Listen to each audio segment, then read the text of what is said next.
how could we achieve depth of field with aperture starting from 3.5 or 4.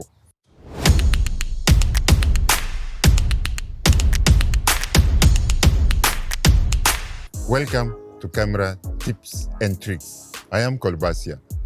Here you will learn few tips and tricks to better understand or get the best out of your camera and also improve your filming skill. If you're new in my channel, please do subscribe and also like this video. So let's get into it. Most of us don't have those fast lens. When I say fast lens, it means the lens that the aperture start from maybe 0.7 or 0.9. But the common one that there is 1.4. But still that is beyond the budget of many people. But when we buy a camera, DSLR or any consumer camera, it comes with a kit. And most of those kit lenses are zoom lenses. And most of those zoom lenses, the aperture or the f-stop start from 3.5 or 4. I have a zoom kit lens, 24 to 105, and the f-stop start from 4. So I'm gonna show you how you can get a depth of field with your zoom lens, but with aperture will start from 3.5 or 4. So you can see now that the image, that me on focus and everything else around me and behind me is blurry, is out of focus. So that's what we're gonna try to achieve with my zoom lens. Kind of to trick, the camera to get us those kind of beautiful, shallow, depth of field. If you have prime lens, then I think that you don't need much of that. That will apply to a zoom lenses. And also zoom lenses which are not that fast, which start from 4 or 3.5. So what I'm gonna do, I'm just gonna change now the zoom. I'm gonna make it as wide as possible. But my f-stop or aperture is at 4. That is the lowest, or that's the smallest aperture that I can get with my zoom lens. And also I think you need to consider that effect can also differ from a full frame mirrorless camera to a APS-C camera. So the difference can also play in there. But I have a full frame lens, right? So let's consider that. So now I'm gonna zoom out and make my zoom to the widest that it could be, and we can see the difference. And I'm gonna start from 24, that's the widest I have, and I'm gonna move step by step, and then we'll see the differences and how that technique or how that trick works. All right, stay tuned. Yeah, I am. You okay? Yeah, good.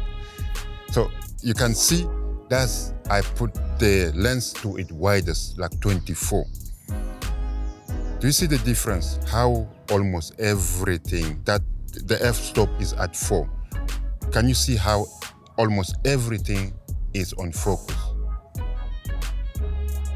So that is at its widest, and f4. Now I'm gonna move it. I'm gonna change from 24 to 50, and then we see the difference that can play in that depth of field, all right? But the f-stop will still at 4. So now I zoom in to 50 millimeter. So you can see, the depth of field is a little bit shallower, right? Compared to the widest, like 24. But still the f-stop at 4. So you can see the difference. Just see everything that is around me. And the focus is still on me, but everything else is a little bit blurry. So now, the next thing I'm gonna do, I'm gonna zoom in even more to the final possible zoom that I can get is that 105, and we can see the difference again. So now I zoom in to 105. Just look, even you see the bicycle gone, they're blurry. The focus is only on me. And this trick, that's how you can achieve shallow depth of field, even though you don't have like a fast, lens, and you have a zoom lens. And why you need the shallow depth of field? If, for example, you're filming or recording in an interview, or you have one principal subject that you want to focus on, so you create those depth of field so that the focus of the eye of people will just directly focus on the prime subject that you have, and everything else is blurry. And also it gives just pleasing professional look to your footage without you spending so much money to get a very fast lens but also very expensive lens.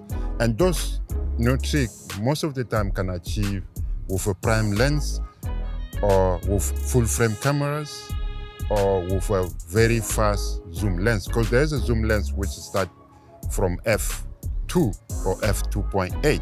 So do you have any other trick that you can use to get shallow depth of field? If so, please do let us know in the comment box below. Share with us so that we can understand other tips and tricks as well, how we can trick our cameras and the lenses to get the best out of the tool that we have in hand. I hope you like this video. If you like it, please do share it with your friends and other people so that they can improve their filming skill, and they can get the best out of the camera as such, and also improve the quality of their filming. And if you have not subscribed to my channel yet, please do subscribe so that you don't miss any upload, any tip and tricks that I'm gonna put out through my channel. Thank you very much. Thank you for watching. God bless you, and I will see you in the next video. Peace and love to you.